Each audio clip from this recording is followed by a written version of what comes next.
Assalamualaikum warahmatullahi wabarakatuh. Apa kabar sahabat beriman? Selamat datang di Calm Channel.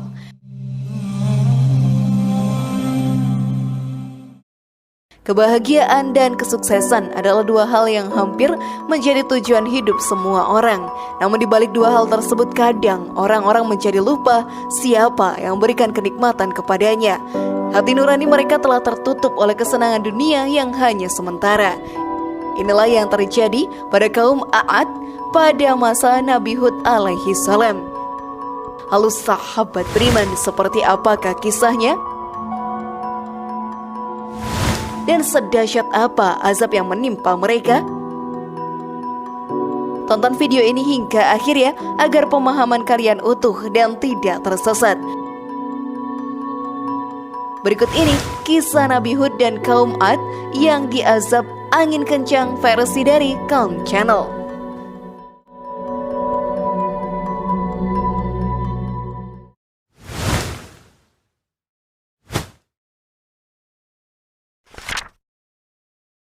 Kaum 'Ad yang terbuai dengan karunia. Pada zamannya Nabi Hud alaihi salam terdapat kaum yang bernama kaum 'Ad yang dikenal sangat sombong dengan kelebihan yang dimiliki. Kisah kaum 'Ad inilah yang menyelimuti zaman Nabi Hud alaihi salam. Kaum 'Ad yang merupakan suku tertua sesudah kaum Nabi Nuh alaihi salam tinggal di tempat yang bernama Al-Ahqaf, terletak di utara Hadramaut antara Yaman dan juga Oman. Kaum ini sahabat beriman dikenal sebagai kaum yang makmur, memiliki peradaban yang tinggi dan unggul dalam banyak bidang seperti pertanian dan orang-orang yang cerdas di bidang arsitektur. Kehidupan mereka tampak sangat sejahtera. Tinggal di tempat yang bangunan-bangunannya berdiri kokoh dan megah sebagai tempat tinggal mereka. Allah Subhanahu wa Ta'ala pun berfirman, yaitu penduduk Iram atau ibu kota tempat tinggal kaum 'Ad yang mempunyai bangunan-bangunan yang tinggi yang belum pernah dibangun suatu kota seperti itu di negeri-negeri lain. Quran Surat Al-Fajr ayat 7-8. Selain itu kaum 'Ad yang juga tinggal di tempat yang memiliki tanah subur, sarana irigasi yang cukup baik dan memiliki banyak pasokan air yang dapat menyuburkan perkebunan mereka. Namun sayang, di balik kenikmatan yang mereka rasakan, hidup mereka seakan tak kenal Allah Subhanahu wa Ta'ala sebagai Tuhannya. Tak beda jauh dari apa yang terjadi pada kaum Nabi Nuh alaihi salam. Kaum 'Ad justru membuat patung-patung yang diberi nama Samud dan Al-Hatar sebagai Tuhan yang mereka sembah. Namun sebelum video semakin berlanjut, klik dulu tombol loncengnya supaya kita tetap bertebar syiar melalui channel ini. Mari berbagi pengetahuan dan ilmu yang bermanfaat. Amin ya robbal alamin.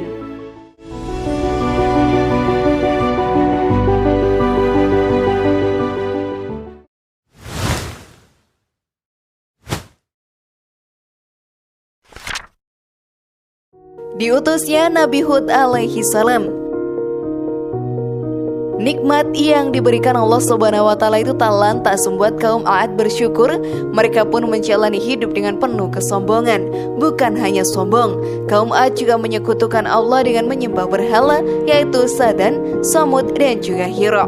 Azab yang diterima kaum Nabi Nuh seolah tak ampuh untuk menyadarkan mereka akan kebesaran Allah Ta'ala. Mereka semua menyembah patung-patung tersebut karena diyakini dapat memberikan kenikmatan dunia. Melihat tingkah laku kaum 'Ad yang semakin jauh tak mengenal siapa penciptanya, Allah Subhanahu wa Ta'ala lalu mengutus Nabi Hud alaihi salam untuk memperbaiki akhlak dan kelakuan mereka menjadi lebih baik. Allah Subhanahu wa Ta'ala berfirman, dan ingatlah Hud saudara kaum 'Ad, yaitu ketika dia memberi peringatan kepada kaumnya di Al-Ahqaf, dan sesungguhnya telah terdahulu beberapa orang pemberi peringatan sebelumnya dan sesudahnya dengan mengatakan, janganlah kamu menyembah selain Allah, sesungguhnya aku khawatir kamu akan ditimpa azab hari yang besar. Quran Surat Al-Ahqaf ayat 21. Nabi Hud pun berdakwah kepada kaum 'Ad dengan penuh kesabaran. Beliau mengajak mereka untuk menyembah Allah dan meninggalkan berhala. Beliau juga tak lupa mengingatkan kaum 'Ad agar selalu bersyukur kepada Allah atas semua karunia yang mereka dapatkan. Namun kaum 'Ad tidak mendengarkannya. Mereka justru dengan lantang menentang dakwah dari Nabi Hud. Mereka pun berkata, Wahai Hud, engkau tidak mendatangkan suatu bukti nyata kepada kami, dan kami tidak akan meninggalkan sesembahan kami karena perkataanmu, dan kami tidak akan mempercayaimu. Kami hanya mengatakan bahwa sebagian sesembahan kami telah menimpakan penyakit gila atas dirimu. Nabi Hud menjawab, sesungguhnya aku bersaksi kepada Allah dan saksikanlah bahwa aku berlepas diri dari apa yang kamu persekutukan dengan yang lain. Sebab itu jalankanlah semua tipu dayamu terhadapku dan jangan kamu tunda lagi. Quran Surat Hud ayat 53-55. Setelah itu Nabi Hud pun benar-benar menyerahkan segala nasib kaumnya kepada Allah Ta'ala. Allah menjawab doanya, kemudian memerintahkan Nabi Hud dan para pengikutnya untuk pergi seketika.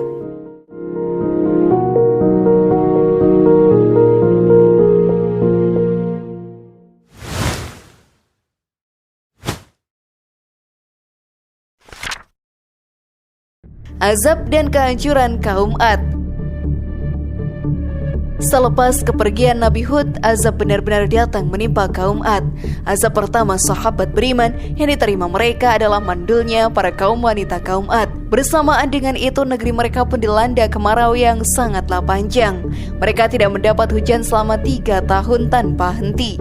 Alhasil, negeri kaum Ad yang semula subur dan makmur berubah menjadi negeri yang kering kerontang.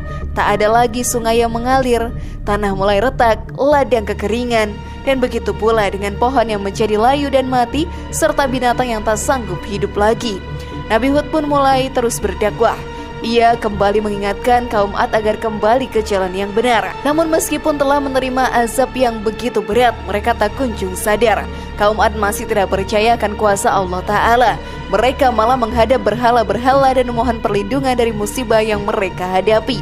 Azab Allah akhirnya kembali menimpa kaum Ad. Suatu hari berdatangan awan hitam yang tebal. Kaum Ad pun bergembira, mereka mengira awan itu adalah pertanda akan datangnya hujan yang bisa mengobati kekeringan di negerinya.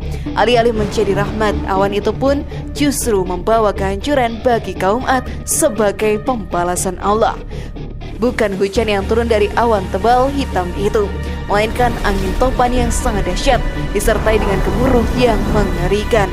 Allah berfirman, sedangkan kaum Ad, mereka telah dibinasakan dengan angin topan yang sangat dingin. Allah menimpakan angin itu kepada mereka selama 7 malam 8 hari terus-menerus.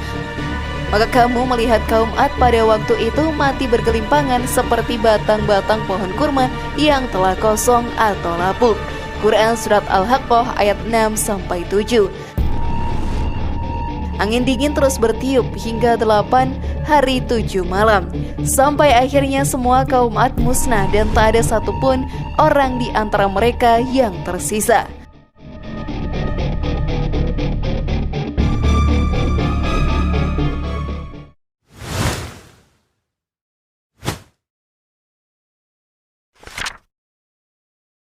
Ditemukannya peninggalan kaum Ad. Dalam berbagai upaya yang dilakukan, sejumlah peneliti mulai menemukan tanda-tanda sebagian umat terdahulu ini. Tahun 1990, beberapa koran terkemuka di dunia melaporkan temuan salah seorang arkeolog yang bernama Nicholas Clapp.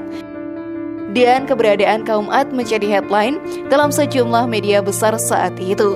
Dari Al-Quran dan buku karangan Thomas ini, Nicholas Clapp pun menelusuri jejak sebuah kota kuno di bagian selatan semenanjung Arabia, termasuk Yaman dan Oman, yang bernama Yubar, yang disebutkan dalam dongeng suku Badui. Kejadian atau peristiwa yang menghancurkan kaum Ad ini terjadi di Aram, salah satu kota di semenanjung Arabia. Setelah lokasi legendaris yang menjadi objek cerita dongeng suku Baduy ini ditemukan, penggalian dilakukan untuk mengangkat peninggalan dari sebuah kota yang berada di bawah gurun pasir. Dari sini sahabat beriman kemudian ditemukan sejumlah bekas reruntuhan yang diyakini merupakan pilar-pilar dari bangunan menara yang dahulunya dimiliki oleh kaum Ad. Dari penelitian yang dilakukan Clapp dan gambar-gambar satelit, akhirnya ia berkesimpulan bahwa Ubar adalah kota tempat kaum Ad bermukim. Apalagi setelah dilakukan penggalian, kota itu tampak berada di bawah pasir sedalam 12 meter. Yang lebih mengesankan lagi bagi Clapp adalah sisa-sisa peninggalan kaum Ad ini berupa pilar-pilar bangunan yang tinggi sebagaimana diisyaratkan dalam Al-Quran. Wallahu a'lam bishawab.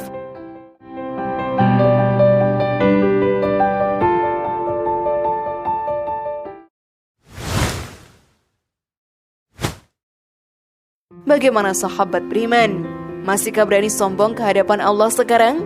Semoga informasi tadi bermanfaat ya dan buat kita berpikir lebih bijak. Mari membangun Calm channel ini dengan cara klik tombol subscribe, like, share, dan aktifkan tombol loncengnya. Wassalamualaikum warahmatullahi wabarakatuh dan jangan lupa tonton video yang lainnya.